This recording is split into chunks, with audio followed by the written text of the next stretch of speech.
इस वक्त हम मौजूद हैं ज़िला नौशेरो फ़िरोज़ के इलाके पटीदन में। आप मेरे पीछे ये एक स्कूल का बोर्ड लगा हुआ है, उससे भी आप देख सकते हैं। ये एक सरकारी स्कूल है जहां पर सिंध में जो सैलाब आया हुआ है उससे मुतासर लोगों को आर्जी पनाहगाह के तौर पे ये जगह दी गई है। हम अंदर चलते हैं और देखते हैं कि यहाँ पर कौन लोग ठहरे हुए हैं और वो कहाँ से आए हैं और उनके क्या मसाइल हैं।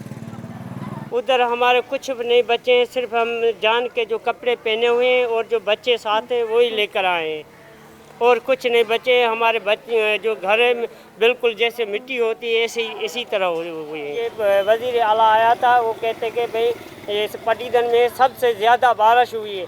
अबे बारिश का तो आप नाम ले रहे हो लेकिन आप आए तो नहीं हो हमारे पास कोई। भाई इनकी हालात देखें, अगर आप आओ इधर हमारी हालात देखो, हमारे के साथ इधर बैठो, आपको पता लगे कि हाँ कैसे मच्छर काटते हैं।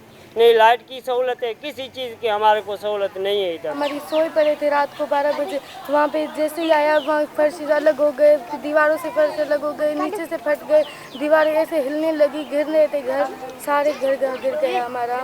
कौन सा वक्त था जिस वक्त आप निकले हो वहाँ से? 12 का टाइम था, बस ऐसे बोला उन्होंने जल्दी करो सामान निकालो। सामान भी वहीं पड़ा हुआ है, सामान भी हम बेघर होकर यहाँ से निकल आए, अपने बच्चों के सर बचाए आके। हम कहाँ जाएं, किसके दरवाजे पे जाएं, किसको बोले? हम कोई भी नहीं हमारी सुनता। ये भी बकवास हम वैसे ही कर रहे हैं, हमारी कोई नहीं सुनेगी, सरकार हमारा कुछ नहीं करेगी, हमें सिर्फ अल्लाह का सहारा है बस।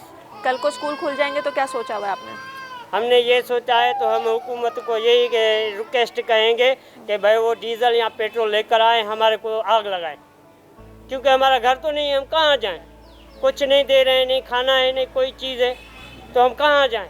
इस सरकारी स्कूल में ज़्यादातर वो ख़ानदान आबाद हैं जो करीब के गाँव देहातों से आए हैं या फिर शहरी आबादी से आए हैं, जिनके घर सैलाब और बारिशों के सबब मुनहदिम हुए हैं। ख़वातीन और बच्चों की बड़ी तादाद इस वक्त यहाँ मौजूद है। जो मुमासलत पाई जाती है वो ये कि सिंध के जो दूसरे इलाके हैं जहाँ से हम होते हुए आ रहे हैं, वहाँ पर सड़क किनारे बैठे हुए लोग भी इमदाद के मुंतज़िर हैं, और जो इस वक्त छत की सहूलत रखते हैं और इस जगह पर आबाद हैं, वो भी इस वक्त हुकूमत सिंध से इमदाद के तलबगार हैं। सिद्रा डार, वॉइस ऑफ अमेरिका, पटीदन, सिंध।